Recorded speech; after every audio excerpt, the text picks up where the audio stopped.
και σε ευχαριστώ που με κάλεσες στην εκπομπή σου. Οι τηλεθεατές μας σας έχουν ιδιαίτερη αδυναμία. Παρόλο που δεν εμφανίζεστε συχνά στην τηλεόραση, τα βιβλία σας πραγματικά έχουν κινήσει παγκόσμιο ενδιαφέρον. Ξεκινώντας, θέλω να μας πείτε καταρχήν, τι είναι αυτό που σας κινεί να γράφετε, τι είναι αυτό που σας κινεί να έχετε αυτήν την ιδιαιτερότητα με το αναγνωστικό κοινό? Είναι το πάθος της μέθης, της γνώσης και της φωτοσύνθεσης του Έλληνος νου.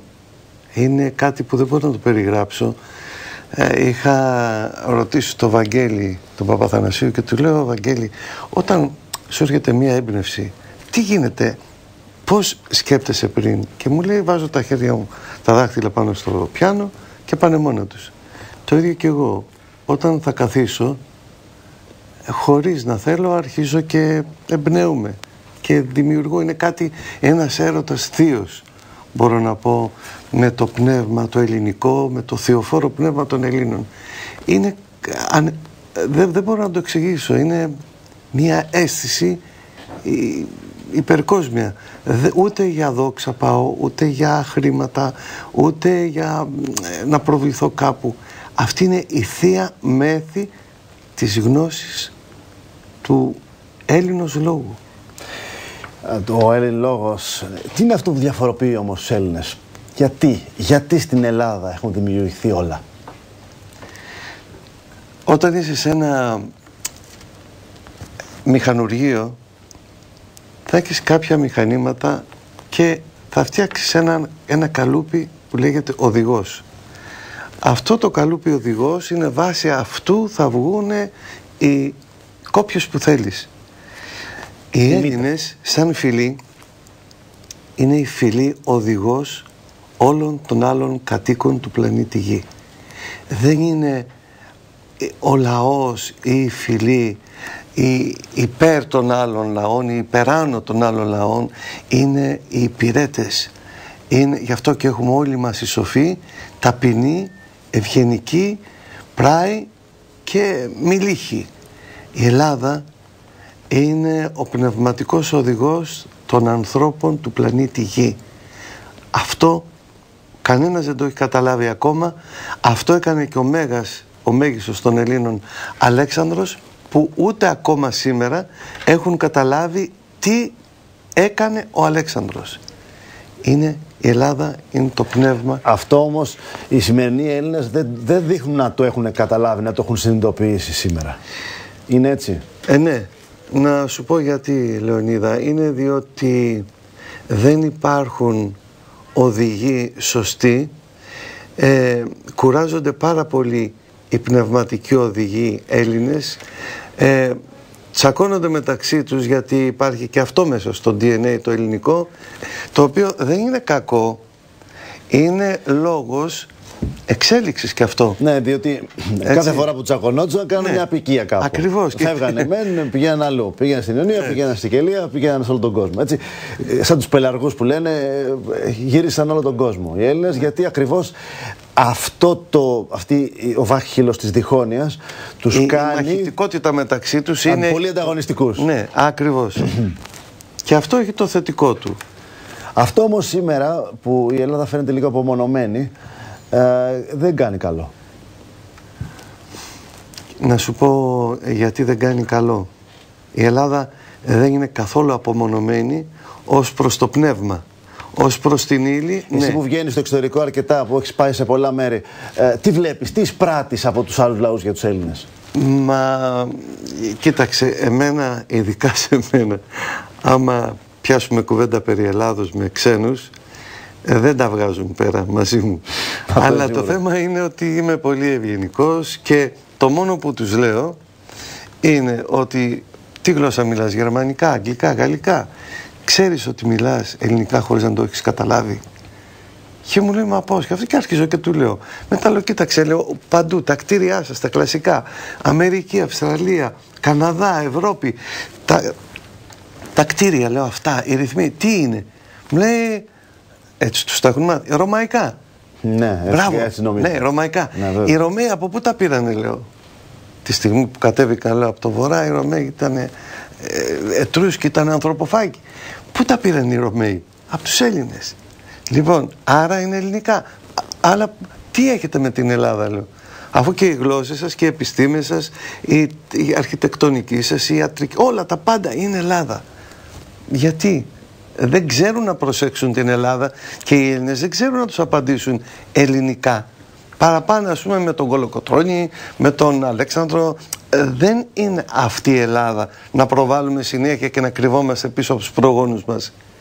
Πρέπει να βγάλουμε τα στήθη μας μπροστά εμείς, να ξέρουμε να μιλήσουμε και να προβληθούμε εμείς σαν η συνέχεια.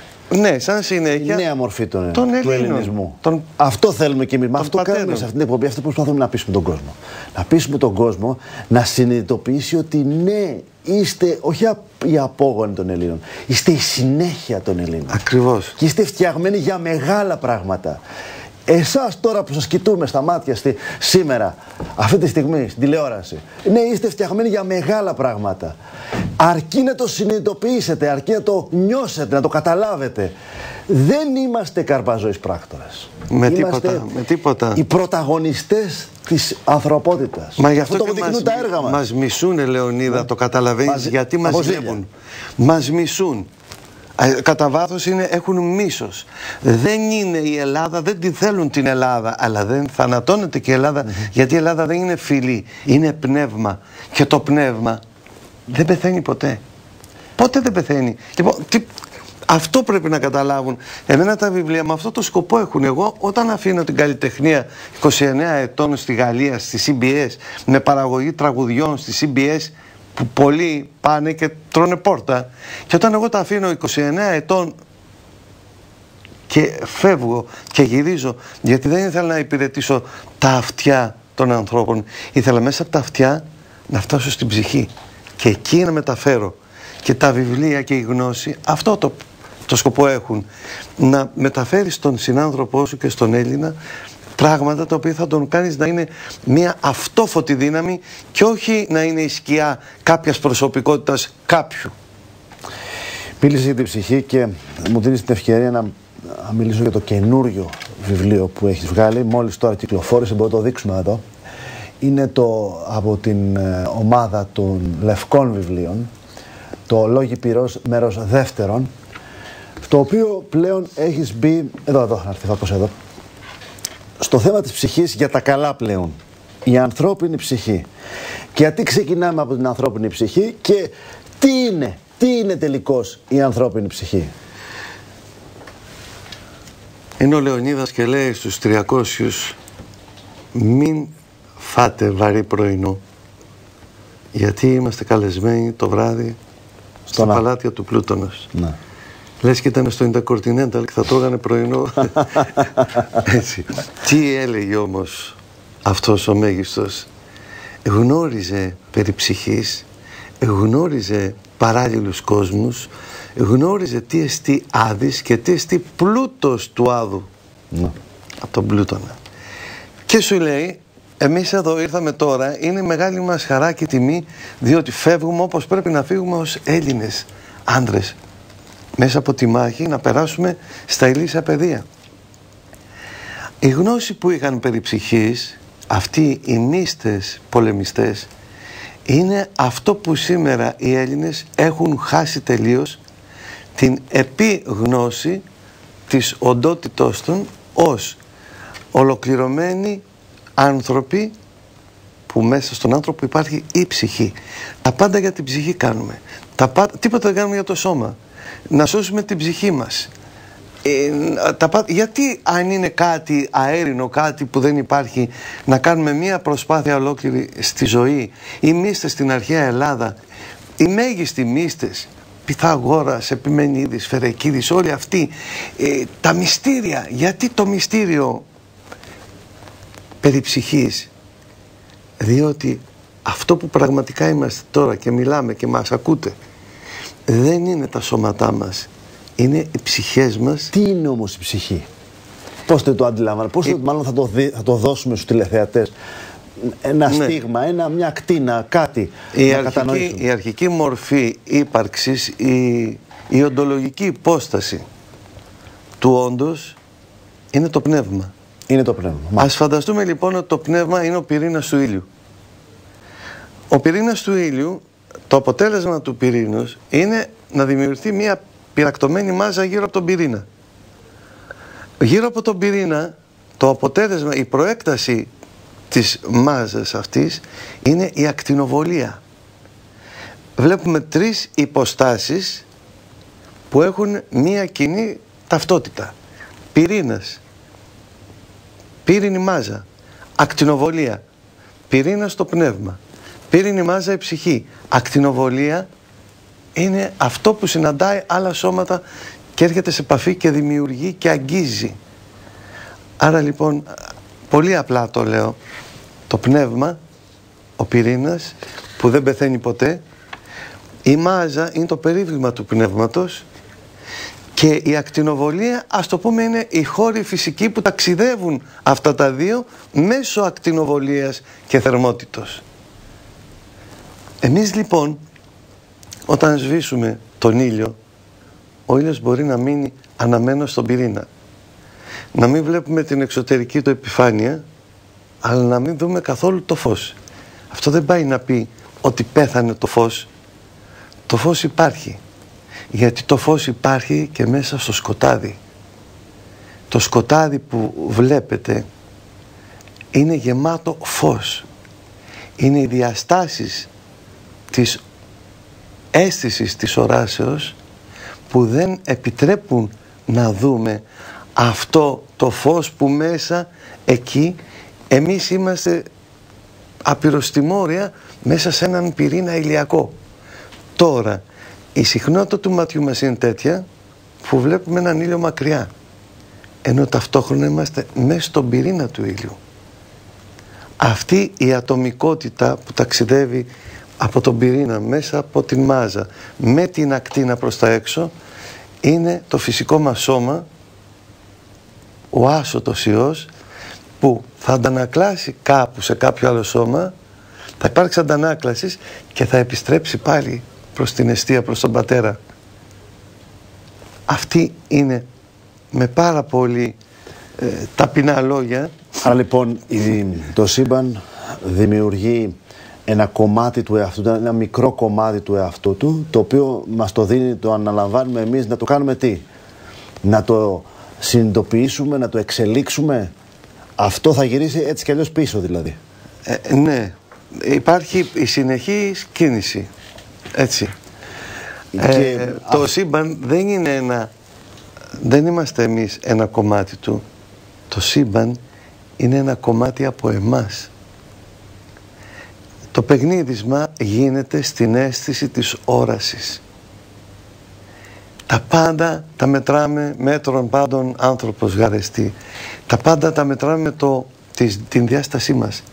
Δεν υπάρχουν διαστάσεις, υπάρχουν διαστάσεις ηλεκτρικές. Δεν υπάρχουν, θέλω να πω, διαστάσεις μικρό, μεγάλο. Ναι. Τη στιγμή που υπάρχει αυξομοίωση, για μας αυτό που πρέπει να αντιληφθούμε μέσα σε αυτό το άπειρο εγώ είναι να αντιλαμβανόμαστε τη σχέση μας μεταξύ των διαστάσεων, των φαινομενικών διαστάσεων, να παίρνουμε το φαινόμενο, να καταγράφουμε, να αναλύουμε το φαινόμενο, να δεχόμαστε την αίσθηση και μετά να προχωράμε σε άλλες συχνότητες αντίληψης του νου. Το ταξίδι μας δεν έχει τέλος, δεν έχει ούτε αρχή. Ο νους νοεί, νους ορά και νους ακούει, τα άλλα κοφά και τυφλά. Έκανα μία ανάλυση που λέει ο Ιησούς εν τους ουρανείς και οι ουρανοί και οι ουρανοί. Γιατί λέει πληθυντικό οι ουρανοί τη στιγμή που ο πλανήτης ουρανός είναι ένας? Ουρανοί δεν μπορούμε να πούμε ουρανός αυτό που βλέπουμε πάνω, λανθασμένα. Αυτό είναι στερέωμα. Γιατί όμως μας βάζει τη λέξη ουρανός? Κάποια στιγμή που βρισκόμουν στα Ιεροσόλυμα, γιατί εγώ λειτουργώ έτσι, έβλεπα τον ουρανό και γράφω, είχε συννεφιά και μέσα στο πούλμαν είχε θολούρα και γράφω ουρανός. Και κάνω ένα γραμματισμό και μου βγαίνει νους ορά. Και εκεί έπαθα. νους ορά. Άρα ο Ιησούς όταν μιλάει για τον ουρανό, μιλάει για τον διάχυτο νου του Πατέρα Θεού. Αυτή είναι η ουρανή, διότι υπάρχουν άπειρες διαστάσεις μέσα στην νόηση του Πατέρα νου. Γι' αυτό και λέει οι ουρανοί, οι νόες που ορούν. Αυτά λίγος πολύ μελετιούνται σε αυτό το φοβερό βιβλίο, το καινούριο βιβλίο του Παναγιώτη του Λάτου, το καινούριο βιβλίο «Λόγοι Πυρός μέρος δεύτερον». Είναι τα βιβλία, τα αρχεία της χαμένης γνώσης. Η σειρά λέγεται τα αρχεία της χαμένης γνώσης. Το πρώτο βιβλίο που βγήκε ήταν αυτό το μπλε, το γαλάζιο. Το δεύτερο είναι το κόκκινο. Και τα δύο λευκά είναι τα δύο μεταγενέστερα. Γιατί λευκό και το τέταρτο βιβλίο? Διότι αναφέρονται στην ψυχή και επειδή το λευκό έχει και τα 7 χρώματα και μιλάω για συνολική γνώση και σοφία Θεού και ανθρώπων, το χρώμα που αναλογεί σε αυτά είναι αυτό. Το μπλε είναι ο μαγνητισμός, τα γήινα, ιστορικά γεγονότα και αρχεία. Το κόκκινο είναι ο ηλεκτρισμός, το χρώμα, τα οποία έχουν να κάνουν με ανώτερες γνώσεις σε σχέση με την έρευνα ανθρώπου Θεού. Το τρίτο είναι το λευκό, το οποίο έχει να κάνει με την απειροσύνη της ψυχής, του σώματος και του πνεύματος. Βλέπουμε και τα κεφάλαια περί αισθήσεων, περί συγκινήσεων, περί αγάπης, περί ηθικής, περί φόβου, περί χαράς, περί προσευχής, περί μετανοίας, περί πίστεως, περί ελευθέρειας, βουλήσεως, σωτηρίας, ονείρων, αντιθέσεων, συγχρονικότητας, χρόνου, θαυμάτων, φάσματων, αλλοψυχών, μαγείας, περιτροφής. Όλα αυτά είναι κομμάτια της ψυχής, δηλαδή συνθέτουν την ολότητα της ψυχής, γι' αυτό τα έχουμε σε αυτά τα κεφάλαια. Όχι, είναι ιδιότητες και καταστάσεις που η ψυχή δέχεται και αποστέλει. Ο φόβος. Ναι. Αυτά όλα τα κεφάλαια που βλέπεις και στο δεύτερο το λευκό δεν έχουν γραφτεί ποτέ σε βιβλία. Εγώ δηλαδή που γνωρίζω αρκετά πράγματα, περιτροφής δηλαδή. Ναι. Γιατί βάζουμε περιτροφής ή περιφόβου? Τι λέμε εδώ πέρα? Κοίταξε, η τροφή είναι το βασικότερο από όλα τα πράγματα, διότι ανάλογη τροφή θα έχεις, ανάλογα θα λειτουργήσουν όλα σου τα κύτταρα και πολύ περισσότερο τα εγκεφαλικά να στείλουν τις ενέργειες προς τον εγκέφαλο, να λειτουργήσει σε μέγιστη βαθμίδα η διανόηση. Άρα η τροφή επηρεάζει το πνεύμα. Ναι. Βοηθάει το πνεύμα να εκφραστεί προς τα κάτω, προς την ύλη. Ναι, όλα αυτά που τρώμε, δηλαδή γλουτένες και λοιπά, αυτά τα οποία μας ταΐζουν στην πραγματικότητα, μας πηγαίνουν προς τα κάτω. Θάνατος, ναι. Ναι. Και θέλουν να τα απαγορεύσουν τώρα, τα περισσότερα από αυτά προσπαθούν να τα απαγορεύσουν. Διότι ο πλανητικός σκοπός κάποιον είναι πρώτα απ' όλα να χτυπηθεί η ελληνική γνώση, να χτυπηθεί ο Έλληνας, διότι όλους τους άλλους, αν φύγει ο φύλακας, ο οδηγός, όπως είπα στην αρχή, οδηγός φυλή των άλλων φυλών, καταλαβαίνεις, αν φύγει το κεφάλι, το υπόλοιπο σώμα... Ναι, έτσι είναι. Θέλω να πάμε λίγο στο κόκκινο βιβλίο. Στο κόκκινο βιβλίο, το οποίο υπήρξε κατά πολλούς, έγινε μια στροφή. Σε γνωρίζαμε ως έναν άνθρωπο που ασχολείται πάρα πολύ με την αρχαία ελληνική θρησκεία, με τον αρχαίο ελληνικό πνεύμα. Όμως στο κόκκινο βιβλίο υπάρχει μια στροφή προς τη χριστιανική θεολογία. Δηλαδή, μάλλον δεν το πω στροφή, να το πω ένωση, να το πω... Συνέχεια. Πώς έγινε αυτή η συνέχεια? Πώς προέκυψε αυτή η συνέχεια? Κοίταξε, εγώ ως Έλλην, όπως το λέω και στον πρόλογο, αισθανόμουν ντροπή να θεωρούν οι Έλληνες τους Ολύμπιους φαντάσματα, ανύπαρκτους, πόρνους, μέθησους, και λέω πώς είναι δυνατόν οι τότε Έλληνες να πέθαιναν με όρκο προς τους θεούς, να είχαν αυτή την αρετή της τιμής προς τους θεούς, και απ' την άλλη να είναι οι πόρνοι που πήγανε με τόσες, που πήγε με Κίνα, που πήγε με ζώα, που μεταμορφώθηκε. Αυτό για εμένα ως Έλληνα ήταν φρικτή ντροπή και βλασφημία για την καταγωγή μου. Και θέλησα λοιπόν να γράψω κάτι ώστε εκτός του ότι να αποδείξω ότι οι Ολύμποι είναι υπαρκτοί και ότι είναι οι πατριάρχες μας, οι γενάρχες μας. Υπήρξανε. Τη στιγμή που ένας πατέρας είναι ηθικός, δεν μπορεί το παιδί του να βγει πόρνος και μέθυσος από μια κοινή οικογένεια, ελληνική λέμε τώρα. Πώς είναι δυνατόν λοιπόν μια φυλή ελληνική κάτω από την επίβλεψη των Ολυμπίων να βγουν πόρνοι και μέθη στη στιγμή που υπήρχαν όρκοι, τη στιγμή που υπήρχαν νόμοι, ήθους, αρετής? Οι Ολύμποι υπήρξανε? Όχι υπήρξαν, υπήρχαν και υπάρχουν και θα υπάρχουν. Οι Ολύμποι είναι οι λαμπεροί. Είναι οι λαμπεροί, αυτοί που έχουν φως. Κατά τους Εβραίους είναι η Ελοήμ, από το Ελόα, ήλιος. Ελόα, Ελοήμ, πληθυντικός για αυτούς, οι λαμπεροί. Οι λαμπεροί σε εμάς είναι οι Ολύμποι. Ο λαμπρός, ο λαμπερός.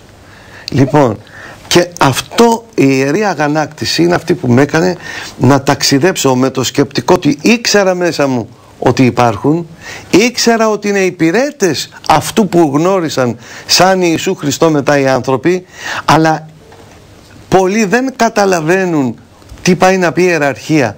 Μπερδεύονται με ανθρώπινα πράγματα. Τον Ιησού τον λένε Εβραίο, το Δία λένε ότι γεννήθηκε στην Κρήτη, άλλοι στην Αρκαδία, άλλοι από εδώ, δεν ξέρουν τι είναι, μπερδέματα. Δεν είναι έτσι. Γι' αυτό και έδωσα όλη μου τη ζωή σε αυτή την έρευνα, για να τιμηθώ ως Έλλην ότι οι πατριάρχες και οι γενάρχες μου δεν είναι ούτε μέθηση ούτε πόρνοι. Αυτό τάραξε τα νερά, διότι με τη χάρη του Θεού, τη χάρη του Αγίου Πνεύματος και τη βοήθεια των Ολυμπίων Αγίων Πατέρων ημών, βρήκα αυτά τα αρχεία και οι θεωρίες μου έπιασαν τόπο, γιατί είχα αποδείξεις. Και δεν μπορεί κανένας να ανατρέψει αποδείξεις από την αρχαία ελληνική γραμματεία που δεν είχαν δει ποτέ το φως της ημέρας. Ποτέ. Και παρουσιάζω μέγιστους Αγίους. Αγία Κατερίνη, Μέγα Αθανάσιο, Πέτρο, Παύλο, που μιλούν για τις βίβλους των Ελλήνων, στον Κλίμη τον Αλεξανδρινό. Όλα αυτά τάραξαν τα νερά του ιερατείου, καθώς τάραξαν τα νερά και των 12 θεϊστών. Το οποίο όταν εγώ αποδεικνύω ότι οι Ολύμποι είναι στην ιεραρχία, την θεία, την ουράνια ιεραρχία, είναι στην κατώτερη βαθμίδα, η οποία είναι υπεύθυνη για τη σπορά και τη δημιουργία νέων κόσμων. Όταν ένα νέο ηλιακό σύστημα φτιάχνεται, επεμβαίνουν και δημιουργούν, σπέρνουν ζωή. Δεν είναι άλλο αυτοί, άλλο ο Θεός. Είναι υποτελείς, είναι υπηρέτες. Επάνω δεν έχουν την εγωιστική συμπεριφορά, ποιος είναι ανώτερος, ποιος είναι κατώτερος. Ούτε ονόματα έχουν. Έχουν ποιότητες και συχνότητες φωτός. Δεν έχουν ονόματα. Και τα ονόματα τα ελληνικά και τα αρχαία είναι ιδιότητες που έχει η κάθε οντότητα. Αυτό λοιπόν, με τη βοήθεια αυτή που σας είπα, έφτασα στο σημείο αυτό το βιβλίο να καινοτομεί, να έχει πάει στα μεγαλύτερα πανεπιστήμια του κόσμου, να το έχει και βιβλιοθήκη του Κογκρέσου στην Ουάσιγκτον και εδώ να πολεμιέμαι συνέχεια από το ιερατείο. Μα εγώ δεν είπα τίποτε ενάντια στο Χρυσό ίσα που λατρεύεται περισσότερο ο Ιησούς, διότι τον φανερώνω ότι δεν είναι ούτε καν Ιουδαίος στο θρήσκευμα, ούτε στην καταγωγή. Θα επανέλθω σε αυτό, γιατί με ενδιαφέρει πάρα πολύ. Εσείς σήμερα, κυρίες και κύριοι, στο 2-10-38-15.000 έχετε μια καταπληκτική ευκαιρία να παραγγείλετε τώρα τα βιβλία, άπαντα τα έργα του Παναγιώτη του Λάτου, τα αρχεία της χαμένης γνώσης. Όλα τα βιβλία, ακόμα και το ολοκαίνουργιο βιβλίο Λόγοι Πυρός μέρος δεύτερον, σήμερα σε μια ιδανική μεγάλη προσφορά στο 2-10-38-15.000. Τα 4 βιβλία του Παναγιώτη του Λάτου, καθώς με πολλά δώρα, μεγάλα δώρα, όπως το βιβλίο του Ευστάθιου Λιακόπουλου Αρκαδικός Κύκλος, όπως το βιβλίο του Γιάννη Παλή Πέραν του Ορατού Κόσμου, όπως μια καταπληκτική μελέτη για τον Κωνσταντίνο Καβάφη, τον μεγάλο Έλληνα ποιητή. Μιλάμε 1, 2, 3, 4, 5, 6, 7, 8, 9 βιβλία και ένα CD με την ορφική φιλοσοφία. Όλα αυτά από 253 μόνο με 150 ευρώ σήμερα στο 2-10-38-15.000. Είναι μόνο για τη σημερινή εκπομπή, για να πάρετε όλη τη γνώση, όλη τη χαμένη γνώση, χαμηλότερα από την τιμή της αγοράς που παίρνετε αυτά τα 4. Θα πάρετε και τα 4 και όλα αυτά τα δώρα. Γιατί είναι σημαντικά αυτά τα δώρα? Θα σας βοηθήσουν να μπείτε στο πνεύμα. Ορφική διδασκαλία, το Χρυσό Φως, ένα καταπληκτικό βιβλίο για το πέρασμα των ορφικών διαμέσου των αιώνων. Το βιβλίο του Γιάννη Μπαλή, να καταλάβετε για τη μεταφυσική πραγματικότητα. Το βιβλίο του Ευστάθιου Λιακόπουλου, Αρκαδικός Κύκλος. Τα έργα του Καβάφη με CD. Παρακαλώ. Το πρώτο μου λευκό βιβλίο αρχίζω με ένα ανέκδοτο ποίημα του Καβάφη. Βεβαίως, γιατί ήταν ένας πολύ μεγάλος ποιητής. Έτσι. Και φέτος είναι και η χρονιά Καβάφη, πρέπει να ξέρεις. Είναι η χρονιά αφιερωμένη στον Κωνσταντίνο Καβάφη. Όλα αυτά από 253 μόνο με 150 ευρώ. Τηλεφωνήστε τώρα στο 2-10-38-15.000. Και έρχομαι τώρα γρήγορα σε αυτό που λέγεις προηγουμένως για το θέμα του Ιησού Χριστού. Ο Ιησούς δεν ήταν Εβραίος? Ποια είναι η δική σου άποψη? Όχι, δεν ήταν Εβραίος. Θα έλεγα το φυσικό του, η φυσική του καταγωγή, το σώμα, ας το πούμε, Γαλιλαίος. Από την Νάζαρα, την ελληνική απικία των Ελλήνων, τη Γαλιλαία. Και θα αναφέρω κάτι. Όλοι λένε ότι κατάγεται από το Δαβίδ και λένε ο Δαβίδ και η μεγαλύτερη ανοησία που μπορεί να υπάρξει είναι αυτή. Διότι ο Ιησούς, όταν του κάνουν μία ερώτηση οι Φαρισαίοι και του λένε την περίπτωση αν ένας αδερφός είναι 7 αδέρφια και αν ο ένας πεθάνει τη γυναίκα την παίρνει άλλο στο τέλος ποιον θα είναι, τους απαντά ο Χριστός, δεν ξέρετε ότι στον ουρανό δεν υπάρχουν τέτοια και είναι όλοι άγγελοι? Τους λέει μία ερώτηση, εσείς λέει μπορείτε να μου πείτε ο Μεσσίας που θα έρθει ποιας καταγωγής θα είναι? Και λένε αυτοί του Δαβίδ. Και τους λέει τον Δαβίδ τον εφώτισε το Άγιο Πνεύμα και μιλούσε. Και το Άγιο Πνεύμα τον κάνει να ομολογήσει και να πει, είπε ο Κύριος στον Κύριό μου, κάθισε εκ δεξιών μου έως ότου κάνω υποπόδιο τους εχθρούς σου. Πώς είναι δυνατόν να λέει ο Δαβίδ, είπε ο Κύριος τον Κύριό μου, εννοώντας τον Μεσσία? Πώς είναι δυνατόν να κατάγεται ο Μεσσίας από το Δαβίδ τη στιγμή που ο Δαβίδ πριν έλθει ο Μεσσίας τον ομολογεί? Αυτή η απόδειξη είναι η πιο καθαρή απόδειξη ότι καμία καταγωγή δεν προέρχεται. Έχουν όμως πιάσει το άλλο πονηρό και λένε, δεν λέει το Ευαγγέλιο Αβραάμ γέννησε Ιακώβ και θεωρούν ότι επειδή γέννησε Δαβίδ ότι ο Ιησούς θα κατάγεται από Δαβίδ. Και εδώ τους απαντάει ο Ιησούς ότι δεν έχει καμία σχέση με Δαβίδ, είναι Θεός, αφού τον ομολογεί πριν κατέβει. Πώς είναι δυνατόν να κατάγεται από τον Αβραάμ και από τον Δαβίδ που πριν ακόμα κατέβει ο Χριστός, τον εξυμνεί διαμέσου του Αγίου Πνεύματος, κάνει το Δαβίδ και ομολογεί την έλευση του Χριστού. Είπε ο Κύριος το Κύριο, τον Κύριό μου. Ποιος είναι ο Κύριος των Κύριών του? Ο Κύριος κατά τους Εβραίους είναι ο αναμενόμενος Μεσσίας. Γι' αυτό και τους ρωτάει ο Ιησούς για να ομολογήσει τι καταγωγή θα έχει ο Μεσσίας. Και λένε αμέσως οι εγωιστές, από το Δαβίδ. Αν δε, το φυσικό σώμα Γαλιλαίος, η Παναγία Γαλιλαία, Έλληνες, όλοι οι μαθητές Έλληνες στην καταγωγή τους, Γαλιλαίοι. Ένας ήταν από την Ιουδαία, ο Ιούδας, και τον πρόδωσε. Οι Ιουδαίοι σταύρωσαν τον Χριστό.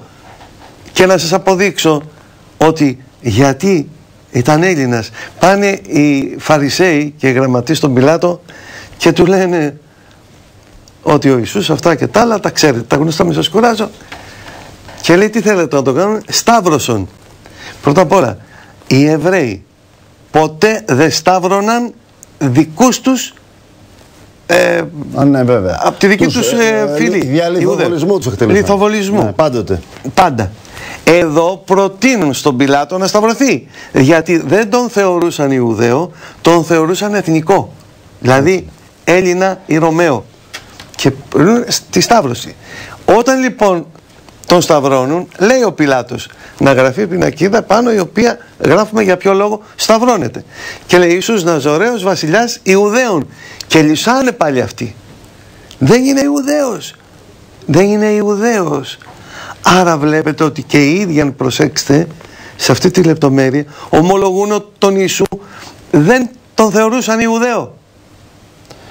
Πώς είναι Εβραίος ο Ιησούς τη στιγμή που το Πάσχα των Εβραίων απαγορεύεται αυστηρά να φας ψωμί? Πώς έχουμε εμείς το κρέας, ας πούμε. Αυτοί κατά το Πάσχα δεν επιτρέπεται να φάνε ψωμί. Εδώ Ιησούς, αν ήταν Ιουδαίος και σεβότανε το δόγμα τους, θα έπρεπε να πάρει μια γαλέτα που τρώνε, ματσότ.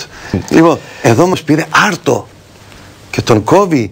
Εκεί βλέπουμε την πρώτη επανάσταση. Καμία σχέση με ιουδαϊκά αρχέτυπα και τυπικά. Ψωμί, κρασί. Βέβαια. Έχεις απόλυτο δίκιο σε αυτό. Αυτά τα στοιχεία είναι καθαρά στοιχεία ελληνικά.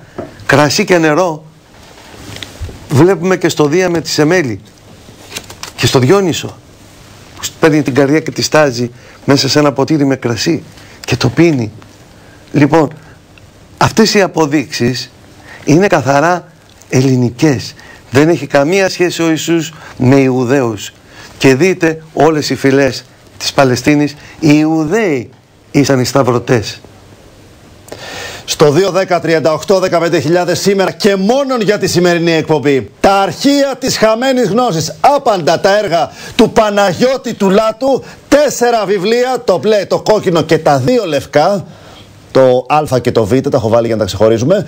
Είναι 4 βιβλία μαζί με πολλά δώρα από 253 μόνο με 150 ευρώ. Τρέξτε να τα παραγγείλετε όμως τώρα. Πού? Στο 2-10-38-15.000. Σηκώνετε το ακουστικό, παίρνετε τα 4 βιβλία της αρχαίας γνώσης μαζί με άλλα 5 συγκλονιστικά βιβλία, τα οποία θα σας βάλουν στο πνεύμα. Έχουμε και ένα παιδικό βιβλίο για τους μικρούς μας φίλους, έτσι, για να μπορούν να μπαίνουν στο πνεύμα, να μπουν. Είναι βιβλία τα οποία θα σας καθοδηγήσουν πολύ όμορφα να κατανοήσετε όλο αυτό το πλαίσιο.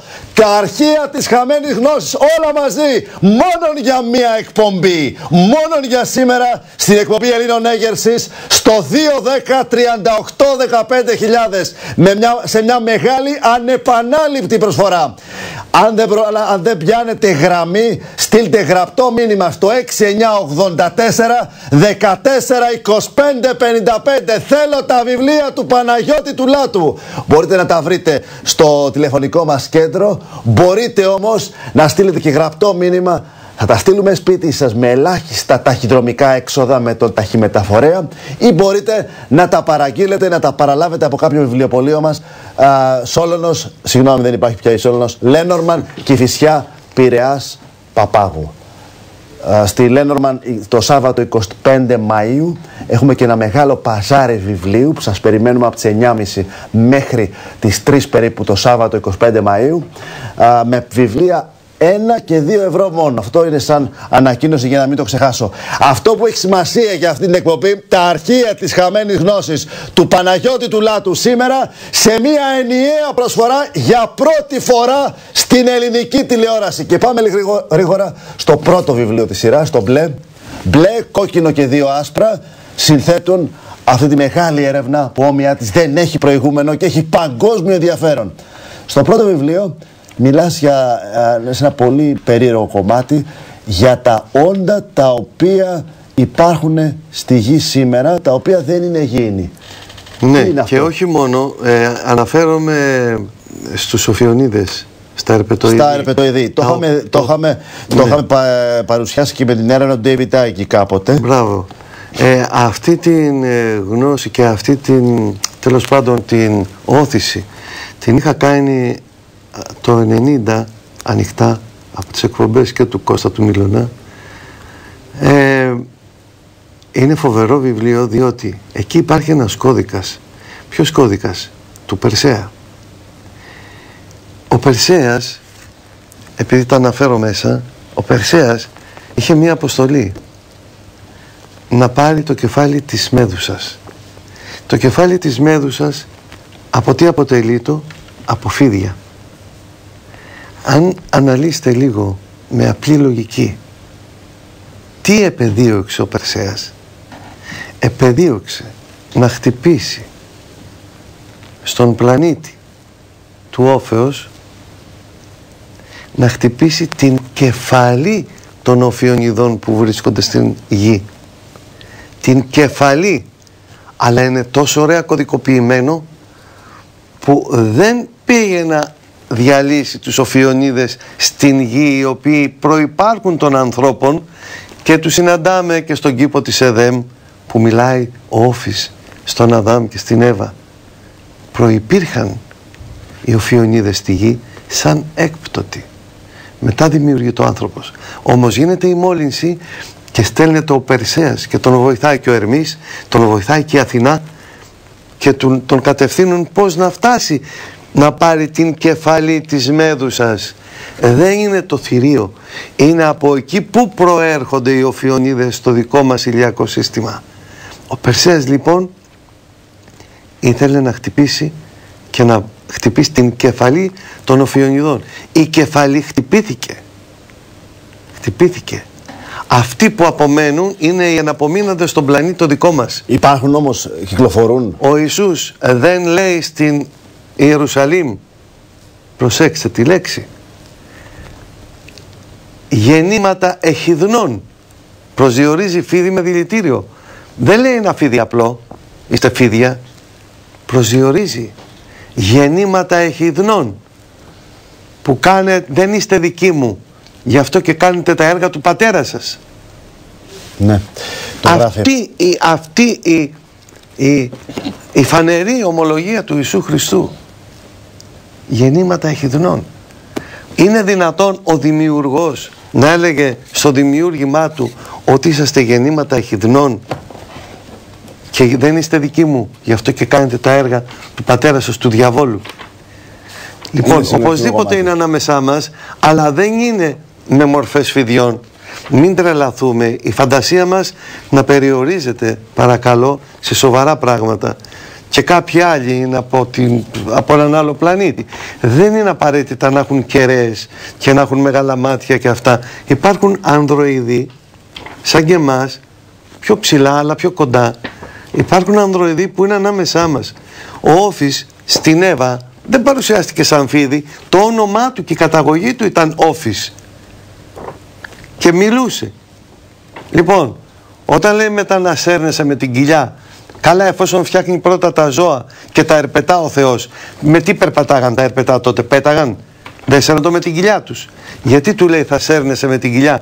Διότι έχει πέσει στο επίπεδο, στο ηλιακό πλέγμα, που είναι ο χώρος της ψυχής και που είναι το κέντρο των συναισθημάτων, των συγκινήσεων και των κατωτέρων νοητικών δυνατοτήτων του ανθρώπου. Υπολειτουργεί πια από εδώ και κάτω. Γι' αυτό και ο Μπαφομέτ έχει το κυρίκιο το ερμητικό με τα φίδια, με 3 κύκλους που φτάνουν στην κοιλιά, στο ηλιακό πλέγμα.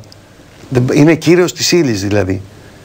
Λοιπόν, όλες αυτές τις λεπτομέρειες στο λευκό το βιβλίο, στο μπλε το βιβλίο, αναφέρομαι για τους Οφιονίδες, για τα τέρατα όπου ο Αλέξανδρος έκλεισε στον Κάφκασο, την τεχνολογία που είχε ο Αλέξανδρος με τις χάλκινες πύλες, τι να κάνει, και που αυτές οι πύλες άνοιξαν.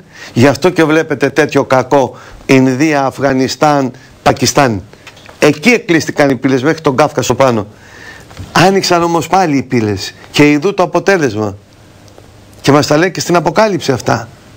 Εδώ μιλάμε δηλαδή για μια γεωπολιτική που μέσα στο μπλε το βιβλίο αναφέρεται. Αναφέρω μέσα το Κιλόνιον Άγος. Άκουσον, η Αθήνα τότε γέμισε με φαντάσματα. Φάσμα. Με φαντάσματα. Τα οποία φαντάσματα έρχονται σε επαφή με τις γυναίκες των ανθρώπων, τις Ελληνίδες, και τρελαινόντουσαν. Φτιάξανε τους νόμους του Δράκοντος. Ο Δράκον έφτιαξε νόμο και έβαζε σε ενέχειρο το σώμα σου. Βλέπε εμποράκος της Βενετίας, τον Εβραίο, διαβάστε το αυτό, έβαζε σε ενέχειρο το σώμα σου. Υποθήκη το σώμα να το κάνουν ό,τι θέλουνε για να δανειστείς. Και καλούν τον Κρήτα, τον Επιμενίδη, από την Κρήτη και καθαρίζει τη βρωμιά, το άγος, και γίνεται καθαρό πια του Κύλωνος η κατάσταση αυτή. Γέμισε η Αθήνα, η Αττική. Αυτό είναι ιστορία, ούτε μυθολογία είναι. Γιατί δεν αναφέρονται σε αυτό το φοβερό φρικτό που μιλάμε για δαιμονισμένους και σου λέει χριστιανοί λένε αηδίες και δαιμονισμένοι και αηδίες. Αυτά υπήρχαν πριν τους χριστιανούς. Και ειδού το Κυλώνιον Άγος. Σήμερα στο 2-10-38-15.000 μόνο στην εκπομπή Ελλήνων Έγερσης και για απόλυτη πανελλήνια τηλεοπτική αποκλειστικότητα μπορείτε να βρείτε τα αρχεία της χαμένης γνώσης. Όλο το έργο του Παναγιώτη του Λάτου μόνον για σήμερα, με πολλά δώρα για μικρούς και μεγάλους, για όλους.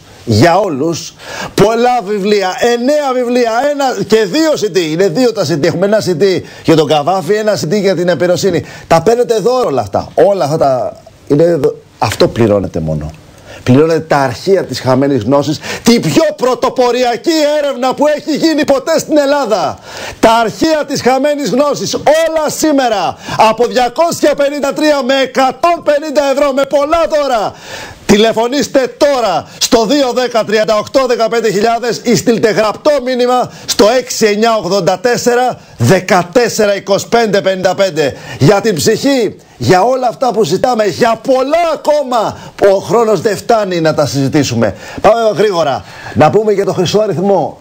Θέλω να πω κάτι πριν για τα λευκά τα βιβλία. Τα λευκά τα βιβλία έχει μέσα τέτοια γνώση που οποιαδήποτε αρρώστια ψυχική και να έχει ο άνθρωπος, όταν καταλάβει αυτά που λέω μέσα και τα αντιληφθεί, τα αναλύσει, περί όσων θεμάτων και να έχουμε, θα καταλάβει, θα μπορεί να αυτοθεραπεύεται, να απορρίπτει φόβο και το τελικό να μην φοβάται το θάνατο. Αυτό είναι πολύ σημαντικό που λες. Για πες μου, ακριβώς έδωσε μου ένα παράδειγμα. Ένα παράδειγμα για πώς μπορούμε το φόβο να πούμε κάτι για το φόβο. Ο φόβος είναι ένα συναίσθημα το οποίο είναι τοποθετημένο στον άνθρωπο για να ζει περισσότερα χρόνια. Ο φόβος λειτουργεί με τη φαντασία. Ο φόβος λοιπόν είναι προστατευτικό συναίσθημα. Σε βάζω εγώ σε ένα ουρανοξύστη με κάγκελα και πας στην άκρη και κοιτάς κάτω. Ακουμπάς τα χέρια σου και βλέπεις κάτω. Σου λέω τώρα, έλα πίσω Λεωνίδα. Αφαιρώ τα κάγκελα. Ναι. Και σου λέω πήγαινε και κάτσε στο ίδιο σημείο που ήσουν πριν και ακούμπαγες έτσι και κάτσε και έτσι και κοίτα κάτω. Δεν μπορείς, δεν μπορώ. Γιατί? Διότι η εντολή μπήκε στο υποσυνείδητο ότι αφαιρέθηκε το προστατευτικό κυκλίδωμα και κινδυνεύεις να πέσεις να σκοτωθείς.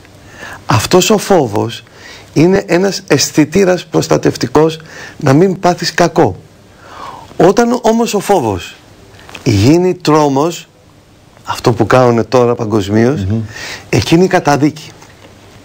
Όταν όμως δεν φοβάσαι και βάζεις τη λογική σου πάντα, δεν πρόκειται ποτέ να πάθεις κακό, ούτε δαίμονες να σε αγγίξουν, ούτε διαβόλοι, ούτε τριβόλοι, τίποτα.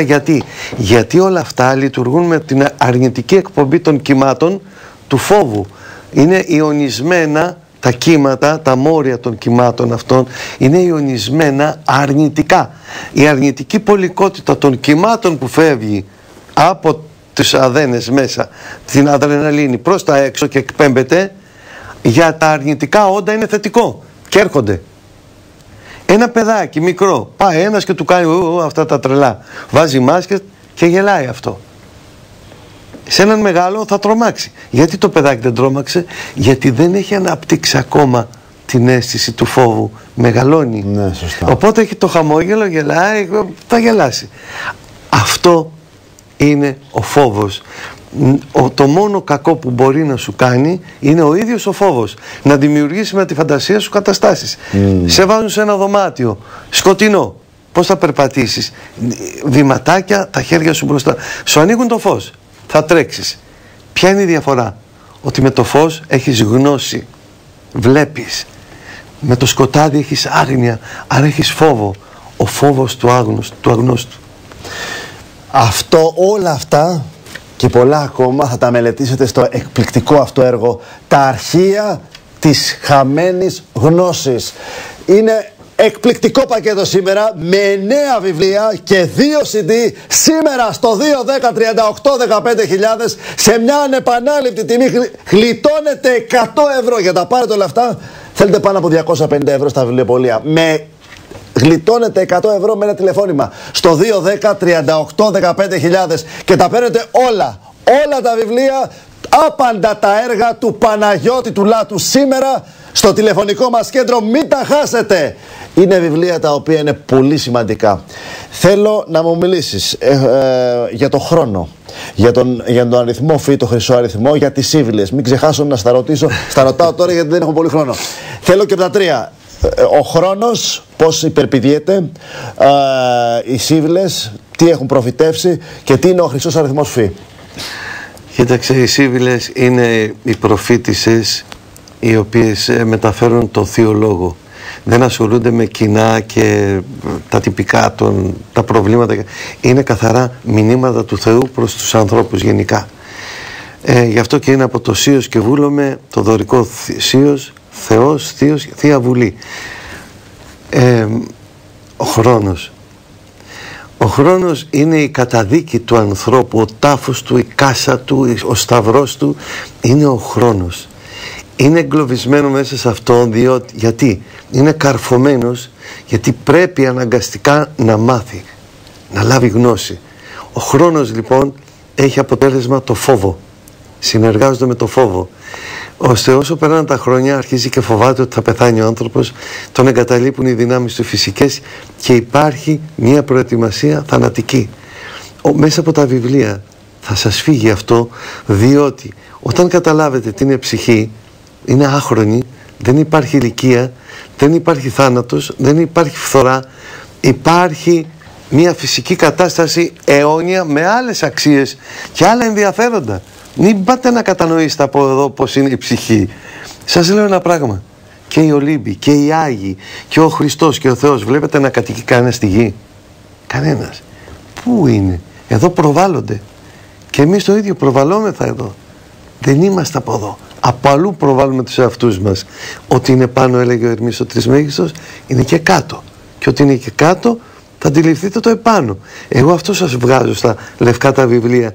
Να αντιληφθείτε και το πάνω μέσα από το κάτω. Λοιπόν, είναι καταπληκτικά βιβλία αυτά. Είναι βιβλία όσο για τον αριθμό φύ που λες, το φύ δεν είναι τίποτε άλλο παρά η παρουσία της μονάδας στον κόσμο, στον διοικό κόσμο. Γι' αυτό και βλέπετε ότι είναι μια σφαίρα, ένας κύκλος που διασπάται με μια κεραία.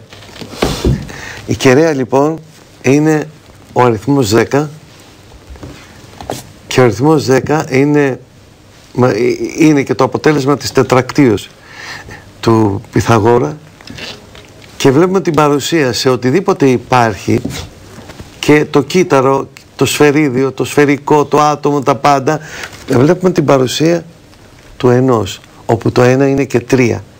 Το 1 είναι 3 γιατί η πάνω κορυφή μιας κεραίας είναι θετική, η από κάτω είναι αρνητική και οι σχέσεις των δύο είναι 3. Άρα λοιπόν το 3 είναι και 1 και το 1 είναι και 3. Αυτό επεμβαίνει στον κύκλο, στη σφαίρα, την τέμνη και είναι παρόν. Αυτή η σφαίρα όταν τέμνεται και μας δημιουργεί το φύ, αντιστρέφονται οι πόλοι λόγω των αντιθέτων γειτονιάσεων και έχουμε περίπου το σύμβολο με μία οριζόντια γραμμή που είναι η ύλη και είναι ακριβώς αυτό το πιο θείο σύμβολο που υπάρχει στη δημιουργία. Λοιπόν, αυτό είναι και το φύ. Όλα αυτά, κυρίες και κύριοι, θα τα διαβάσετε στα μεγαλειώδη βιβλία του Παναγιώτη του Λάτου. Πρώτο είναι το μπλε. Αυτό είναι το πρώτο βιβλίο, αυτό που τα άρχισε όλα, αυτό που ξεκίνησε αυτό το μεγάλο ταξίδι στα αρχεία της χαμένης γνώσης. Αυτό το βιβλίο είναι εδώ θα διαβάσετε για πολλά θέματα, είπαμε αρκετά για τα άλλα όντα που υπάρχουν, αλλά και ένα σωρό άλλα βιβλία για τους Ολυμπίους Θεούς, για το πώς υπάρχουν οι Ολύμπιοι Θεοί σήμερα, αυτή τη στιγμή που μιλάμε, τα λέω καλά? Βέβαια. Το δεύτερο βιβλίο, τα αρχεία της χαμένης γνώσης, δεύτερο βιβλίο, το κόκκινο βιβλίο, Λόγοι Πυρός, είναι ένα εκπληκτικό βιβλίο που συνθέτει και μεταφέρει τη συνέχεια των Ελλήνων. Δεν υπήρξε ούτε ένα δευτερόλεπτο ασυνέχειας στην ιστορία των Ελλήνων. Και όλα αυτά τα οποία υπήρχαν στον αρχαίο κόσμο υπήρχαν και στο χριστιανικό κόσμο. Πήραν άλλη μορφή, είναι τα ίδια όμως. Τα αρχεία της χαμένης γνώσης συνοδεύονται, συμπληρώνονται με τα δύο λευκά βιβλία, τόμος Α και τόμος Β, τα οποία μελετούν την έννοια της ψυχής με τόσο μεγάλη αναλυτικότητα, όπου δεν θα έχετε πλέον καμία απορία για το τι είναι αυτό το οποίο είμαστε στην ουσία. Ποια είναι η ουσία μας στην πραγματικότητα. Όλα μαζί, μόνον για τη σημερινή εκπομπή, με πολλά δώρα, με πολλά βιβλία τα οποία θα σας βοηθήσουν στη μελέτη, βιβλία και CD όλων αυτών των μεγάλων αρχείων, αυτής της μεγαλειώδους μελέτης, από 253 με 150 ευρώ, αλλά μόνο για σήμερα και μόνον στο 2-10-38-15.000 σε μια ανεπανάληπτη υπερπροσφορά. Πάμε γρήγορα, δεν έχουμε χρόνο. Λίγο να πούμε τι περιλαμβάνει ξανά το κάθε βιβλίο. Πρώτο βιβλίο, το μπλε βιβλίο. Τι περιλαμβάνει, τι θα διαβάσει ο αναγνώστης. Για τους Οφιονίδες και για τους Έψιλον. Η πρώτη κίνηση που έγινε περί Έψιλον γίνεται από τον Παναγιώτο Ντουλάτο σε αυτό το βιβλίο γραπτά. Είχα αρχίσει όμως να μιλώ από το 90 φανερά στα κανάλια και στον Κώστα εδώ, και έχει περί Έψιλον η ανάλυση, τι είναι η πέμπτη δύναμης, η Έψιλον, ποιοι είναι οι Έψιλον, για τους Οφιονίδες, το Κυλώνιον Άγος που το περνάμε τώρα ξανά, αυτό, η φρίκη των Ελλήνων κάτω από το κεφάλαιο, από τα αλοειδή όντα, ναι, προς εμάς, είναι η αποκωδικοποίηση του Περσέα, είναι για τους Μίαρους που κλείνει ο Αλέξανδρος με στοιχεία και σε ποιες περιοχές, με λεπτομέρειες. Μιλάω για συχνότητες και επικοινωνίες παράλληλες μέσω συχνοτήτων. Αναφέρομαι σε χειρόγραφα του Ερμήτου της Μέγιστου που φωτογραφίζω από το Βατικάνο και είχα φέρει, για τις Νεφέλες. Είναι ένα φοβερό βιβλίο με πάρα πολύ σπάνιες πληροφορίες που έχει. Το δεύτερο βιβλίο, το κόκκινο. Το κόκκινο είναι η οντολογική υπόσταση των Ολυμπίων, δηλαδή η οντολογική ύπαρξη των Ολυμπίων, ότι δεν είναι φαντάσματα, ότι δεν υπήρξαν ποτέ, είναι υπαρκτοί, είναι οι γενάρχες και οι πατριάρχες μας, είναι αυτοί που προετοίμασαν την ανθρωπότητα για να έρθει ο Ιησούς Χριστός, να ενσαρκωθεί ο λόγος που αναφέρει και ο Ερμής, ο Τρισμέγιστος. Λοιπόν, ένα βιβλίο με χειρόγραφα και φωτογραφημένα χειρόγραφα που έχει πάθει φρίκι για πρώτη φορά εδώ. Φρίκι το ιερατείο, και όχι μόνο το ιερατείο, και τα εβραϊκά και τα δωδεκαθεϊστικά, τα πάντα. Δεν μπορεί κανένας να διαψεύσει τα χειρόγραφα που είναι φωτογραφημένα, όχι κουβέντες, φωτογραφημένα, βιβλιογραφία. Δεν έχουν βγει ποτέ αυτά τα χειρόγραφα έξω, μόνο μέσα από αυτό το βιβλίο. Λοιπόν, και τα λευκά, τα οποία λευκά, βάσει αυτού του βιβλίου έχω κληθεί στο Columbia, στο MIT και στο Harvard να πάω να μιλήσω. Έχω στα λευκά μέσα τις προσκλήσεις που μου έχουν στείλει και αδιαφόρησα, γιατί δεν με νοιάζει ούτε η δόξα, ούτε οι κολακίες, ούτε τα χρήματα, αυτά εκεί είναι. Δεν με ενδιαφέρει αυτό. Εμένα με ενδιαφέρει οι Έλληνες να λάβουν τη γνώση. Αυτά λοιπόν τα δύο βιβλία. Ακολουθεί και το τρίτο βιβλίο λευκό που μιλάω για την ουράνια ιεραρχία και για τον κόσμο των πνευμάτων και των δαιμόνων και πώς επηρεάζουν τους ανθρώπους, με ποιους τρόπους και με τι συμπτώματα που τα θεωρούν οι άνθρωποι ότι είναι φυσικές εκφράσεις, ας πούμε, των αισθήσεων μας, της ψυχής μας και διάφορα. Λοιπόν, θα κλείσει η τριλογία με τον κόσμο των πνευμάτων, που είναι ένα βιβλίο φρίκι, διότι ειλικρινά θα σοκαριστείτε πάρα πολύ και θα στραφείτε πάρα πολύ προς την αρετή. Στο 2-10-38-15.000 για 5 λεπτά ακόμα μπορείτε να παραγγείλετε αυτό το μεγαλειώδες έργο. Τα αρχεία της χαμένης γνώσης από τον Παναγιώτη Ντουλάτο. Όλα μαζί, που μας έκανε τιμή και τον ευχαριστώ να διαλέξει τη δική μας εκπομπή για να παρουσιάσει το καινούριο βιβλίο, το μέρος δεύτερον του Λευκού, της Λευκής Σειράς. Μπλε σειρά, γαλάζια σειρά, κόκκινη σειρά, λευκή σειρά, όλα μαζί. Όλα τα βιβλία που κυκλοφορούν μέχρι τώρα από τα αρχεία της χαμένης γνώσης του Παναγιώτη του Λάτου, σήμερα και μόνον για σήμερα στο 2-10-38-15.000. Είναι μια μεγάλη προσφορά, διότι παίρνετε και πολλά βιβλία εντελώς δωρεάν. Παίρνετε τα βιβλία αυτά με μεγάλη έκπτωση και σας κάνουμε όλα τα άλλα βιβλία δώρο, τα οποία βιβλία και CD, τα οποία θα σας βοηθήσουν να μελετήσετε, να εμβαθύνετε σε όλα αυτά, τα οποία είναι πάρα πολύ σημαντικά, κυρίες και κύριοι, και δίνονται για πρώτη φορά στο ελληνικό κοινό. Για πρώτη φορά χαμένη γνώση, η οποία υπήρχε στο Βατικανό, υπήρχε στην NASA, δεν τη βγάζουν προς τα έξω, βρίσκεται σε αυτά τα βιβλία. Νομίζω ότι μπορέσαμε να δείξουμε στους τηλεθεατές μας τι ακριβώς, ένα κομμάτι μάλλον από το μέγεθος αυτής της μεγαλειώδους εργασίας. Πραγματικά, Παναγιώτη του Λάτο, σου αξίζουν συγχαρητήρια, γιατί δεν έχω δει τέτοια εργασία ξανά. Είναι πραγματικά κάτι μοναδικό. Είναι κάτι μοναδικό. Ευχαριστώ πάρα πολύ, Λεωνίδα. Για μένα αυτό είναι η μεγαλύτερη ανταμοιβή, επί το λόγο της αντρικής μου τιμής. Δεν επιδιώκω τίποτα άλλο. Σε ευχαριστώ πάρα πολύ που και εσύ με δέχτηκες άλλη μια φορά να γίνει αυτή η παρουσίαση. Να έχεις κάθε καλό, να ευημερείς και να προοδεύεις, γιατί είσαι δυνατός Έλληνη. Κλείνοντας, μια τελευταία ερώτηση. Τι είναι το είδωρ? Το είδωρ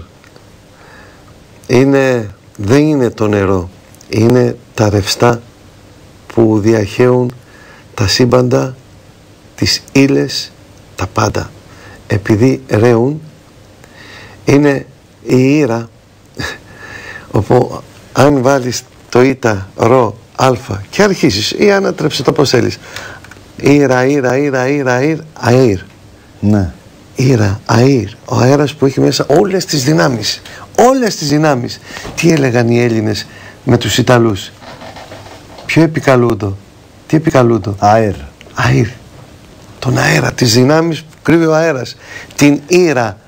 Αήρ, ήρα. Τη δύναμη των ρευστών δηλαδή. Ακριβώς. Επειδή τα ρευστά, ηλεκτρισμός, μαγνητισμός, ακτινοβολία, όλα είναι ρευστά, το λέμε είδωρ. Κυρίες και κύριοι, νομίζω ότι έφτασε η ώρα να πάρετε μια γεύση από μια εκπληκτική μελέτη. Τα αρχεία της χαμένης γνώσης του Παναγιώτη του Λάτου, στην εκπομπή Ελλήνων Έγερσης. Για 5 λεπτά ακόμα μπορείτε να το παραγγείλετε και να μπορέσετε να έχετε αυτή την καταπληκτική προσφορά που έχουμε σήμερα. Ευχαριστώ πάρα πολύ τον Παναγιώτη του Λάτο. Ευχαριστώ πάρα πολύ και εσάς που ήσασταν μαζί μας. Μείνετε συντονισμένοι στο κανάλι μας. Θα τα πούμε αύριο την ίδια ώρα. Γεια σας.